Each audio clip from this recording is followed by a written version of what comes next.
చాలా సింపుల్‌గా, చాలా నీట్‌గా మనకి నార్మల్ పాదంతోనే థ్రెడ్ పైపింగ్ ఎలా చేసుకోవాలో చెప్తాను. వీడియోని స్కిప్ చేయకుండా చూడండి. వీడియో నచ్చితే మాత్రం లైక్ చేయండి. ఫుల్ వీడియో ఉంటుంది. ఒకసారి ఓపెన్ చేసి చూడండి. ఫస్ట్ వచ్చేసి చూసారా ఎంత నీట్‌గా వచ్చేసిందో? ఇలా నీట్‌గా రావాలంటే మనం తీసుకున్న క్లాత్ కూడా చాలా ఇంపార్టెంట్ అండి.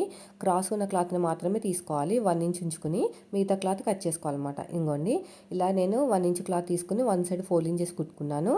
మీ చేతి వాళ్ళని బట్టి ఎటు స్టార్ట్ చేసుకున్నా పర్లేదు. స్టార్టింగ్‌లో ఇలాగా మీరు చిన్న ఫోల్డింగ్ చేసేసుకొని ఇలా నీట్‌గా కుట్టుకుంటూ వచ్చేయాలి. ఇంకొక పావించి ఉంచుకుని ఎక్స్ట్రా క్లాత్ని కట్ చేసేసుకుని రౌండ్ తిరిగే చోట చిన్న చిన్న టక్స్ ఇచ్చేసేయండి. అయిపోయింది కదా. తర్వాత వచ్చేసి 12వ నెంబర్ థ్రెడ్ తీసుకుని ఇలా ఫోల్డింగ్ చేసేసుకుని ఇలా నీట్‌గా ఫోల్డింగ్ చేసుకుని స్టిచ్ చేసుకుంటూ వచ్చేయాలి.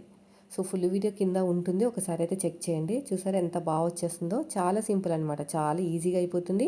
మీకు కస్టమర్స్ కూడా బాగా పెరుగుతారు. మనీ కూడా ఎక్కువ తీసుకోవచ్చు. కానీ మనకి ఎక్కువ కష్టపడినట్టు అనిపించదు. చాలా బాగుంటుంది ఫినిషింగ్ అనేది. చూడండి ఎంత నీట్‌గా వచ్చేసిందో. వీడియో నచ్చితే లైక్ చేయండి.